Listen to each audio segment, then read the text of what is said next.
real and ultimate measure of intelligence is what you do when you don't know what to do, then the next few weeks, months, and quarters will test the economic IQ of any central banker in the universe, because they are the first to admit that they have no clue what's happening. We make it up as we go.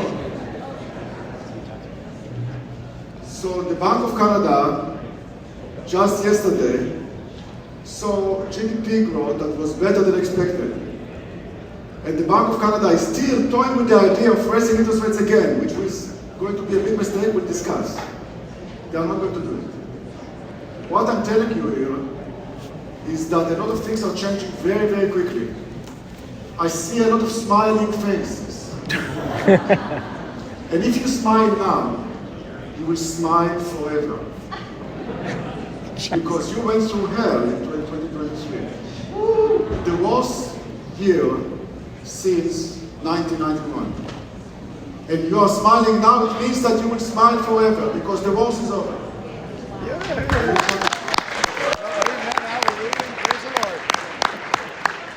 So let's start and establish a few things, and something that you can use as a language, as a line with your clients. Let's start to establish that the Bank of Canada is a biased bank. Really, they are. You wake them in the middle of the night, and you give them two options, a recession or inflation. They will take a recession any day. So whenever they talk about inflation and interest rates, remember, they are biased. It's not 50-50, it's 80-20. It's just the language. Remember that, communicate to your clients. The other thing is we are stuck with 2% inflation rate as a target. We can discuss until we are blue in the face to what extent 2% is the right number. I don't think it's the right number. I think it should be higher, and therefore lower interest rates. Despite that, they are not going to change it anytime soon, because you need like 500 PhD theses to change your mind. Not going to change. So 2% target. If the Bank of Canada was an AI machine, they will have stopped 50 basis points ago. They are overshooting by 50 basis points with major implications for the housing market. Prices started to go down in the housing market in the last 6 months, exactly when they raised the extra 50 basis points. That was a mistake. They are overshooting by design. And at the end of the day, although you are going to talk about inflation with your clients all the time, make the point that at the end of the day, this is not about inflation. This is about the cost of bringing inflation down to target, which is 2%, and that cost is higher interest rates. And how long you keep the knife, we'll discuss. But before you do that, I know that many of you are extremely disappointed by now. After all, everybody promised you a recession. And we didn't get one. So where is this recession? Well, let me tell you that we are in a recession. We are in a per capita recession, per person recession. GDP per capita is down by 4%. Consumption per capita is down by 3%. So the only reason why we are still above zero and no recession is because of the fact that we got 1.2 million people into this country last year. That's not a way to grow an economy. India also has a lot of people. You need to see per capita GDP rising, and that's something that we have to look forward to in the future. But that's not the way to grow an economy. 1.2 million people entering the country, not finding housing. We'll discuss. So that's the reality regarding recession or no recession. But the economy is slowing down. The economy is about 0% GDP growth. The consumer is slowing. Why the consumer is slowing? Because the consumer was past tense loaded, because we had $165 billion of excess savings. What happened during the pandemic? Everybody got their salary or money from the government. Nobody spent any money. Your checking account got larger and larger. $165 billion of excess savings. So the Bank of Canada was raising interest rates. and people were spending their savings, neutralizing the Bank of Canada, and that's why I didn't help in the beginning. Now, this excess savings is what? Zero. So you don't have this buffer protecting the consumer from higher interest rates, and that's why the economy is slowing down. So clearly the economy is going with a recession or a very, very, very, very soft landing. Whatever it is, it's a slowing economy for the next few months, and that's fine, because we are undoing the damage of COVID. That's fine. But of course, we have to discuss where we are going with inflation, because you need to have a narrative to discuss it with your clients, where this inflation is going.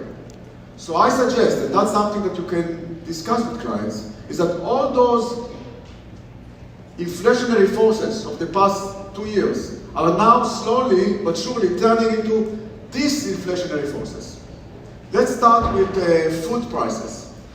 I know that when all of us go to the supermarket, we are overwhelmed by how expensive food is. The Bank of Canada does not care. Not because they are not nice people, but because it's irrelevant.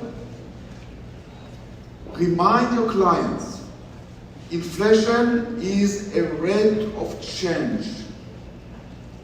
If food prices went up by 10% last year, and today they are rising by only 5%, still rising by only 5%, this is disinflationary, not inflationary. And that's exactly what we see in energy, food, other commodities. Disinflationary, that's one thing. The other is supply chain. Very important to understand. Supply chain is back to normal. This has major implications for the Bank of Canada. First of all, the prices of goods are falling because you don't have supply chain issues. The other is the effectiveness of monetary policy, because now you have a situation in which all the inflation is coming not from supply, but from demand.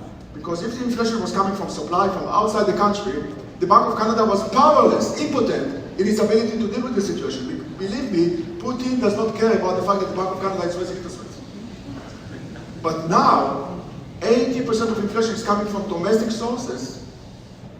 This means that the Bank of Canada is more effective in its ability to fight inflation, and therefore you don't have to take interest rates from the sky. And then you have profit margins among retailers. Let's face it, many retailers were hiding behind the fog of supply chain. You went to the store, you asked for this dishwasher, and they said, you know, supply chain, China, India, but if you pay a bit more, we'll find one for you in the basement. That's exactly what happened. Now, supply chain is basically back to normal, no place to hide. Profit margins are down. A major disinflationary, underrated disinflationary force. And then you have real estate. How do we measure shelter inflation, which is 35% of inflation? Shelter inflation. It's not the price of houses. No, that doesn't go into inflation. It's commissions to real estate agents. It's rent. But the most important factor is what? Mortgage interest payments that are rising now for obvious reasons by 32%. So think about it for a second. The Bank of Canada is raising interest rates to fight inflation. Higher interest rates are adding to inflation vis-a-vis mortgage interest payments. It's absolutely crazy. It doesn't make any sense. By the way, the Bank of Canada is the only bank in the OECD that is using mortgage interest payments as part of the inflation calculations. The only bank. All the other banks, including the Fed in the US, don't use it. They use other things like rent. So, just for fun, what happens if you take mortgage interest payments out of the calculations? Inflation is back to 2%. Exactly on target, and that's why the Bank of Canada is overshooting.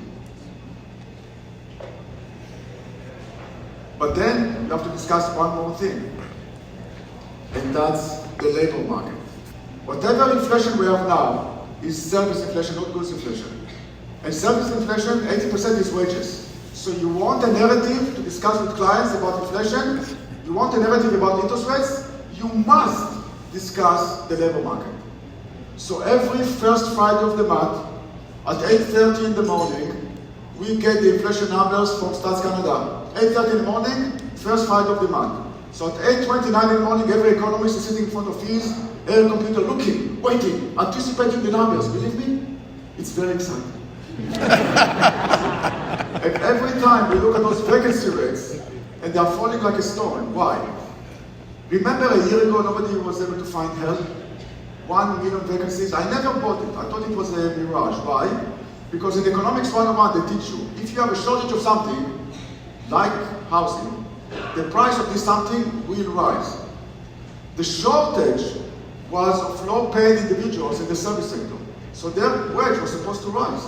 So we looked, bottom 20, bottom 40% of the distribution. Wages went up, but nothing consistent with 1 million vacancies. So we went to small businesses that employed 80% of those people, and we said, and they said, listen, economists like yourself are telling us that a recession is coming. I'm not going to raise wages 5 minutes before a recession.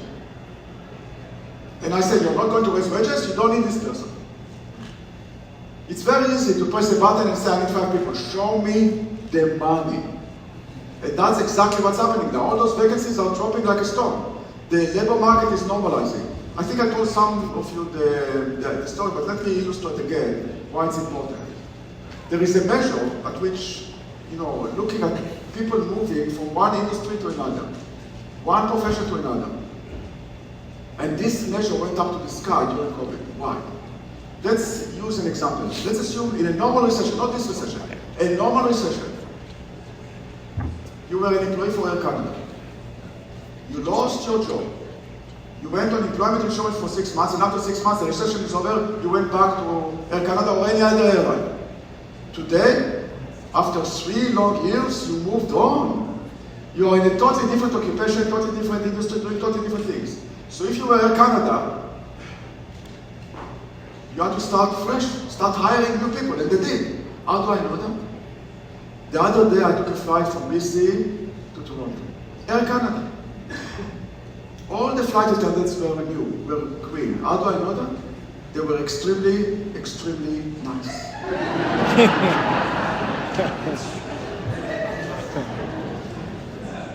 So they did it. The labor market is normalizing at the speed of light, which means that wages are not going to rise in any significant way, and not a major disinflationary force.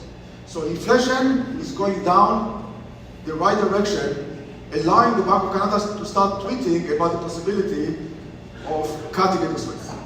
So you're the Bank of Canada. What are you going to do? You are done raising interest rates. You are already overshooting by 50 basis points. When are you cutting? I don't think they will touch interest rates before June. There is a possibility that they will go in April, but for this you really need to see inflation going down and down and down. That will take a while. And they want to make sure that inflation is absolutely dead. So therefore, I suggest that they will start in June. By how much? We started this saga at 175. We're at 5 now. 5 more months, we start cutting. I said to 275. 100 basis points higher than we started. Why? And that's very important to communicate to clients. There are 4 inflationary forces cooking from a long-term perspective. We used to have globalization that was disinflationary. Today we have deglobalization. That's inflationary. We used to have just-in-time inventories. Today we have just-in-case inventories. That's inflationary. We used to have a labor market that was very giving. Labor did not have bargaining power. Today the opposite is the case. That's inflationary. And let's face it, many of those green initiatives, they are inflationary. So 4 inflationary forces. The target is the same, 2%. So interest rates have to be higher to bring us back to normal. 275. I think that's reasonable. And I think that's good. If there was an asset that was mispriced over the past 20 years, it was cash. Now interest rates are going back to normal, to about 2.5% to 3%. And let me remind you that your industry can do extremely, extremely well at a 3% overnight rate if we know where it's going, and we know where it's going. The 5-year rate on its way down already, as you know, will continue to go down over the next few months to adjust to the new reality. So the new reality is a higher interest rate than before, but much lower than it is now. Remember, COVID is not an event anymore. COVID is a condition, an economic condition that changed many things, including the neutral rate of interest rates, which is a good thing for your business, I believe, because you don't want interest rates to be too low, because it creates bubbles. So what does it mean for the housing market?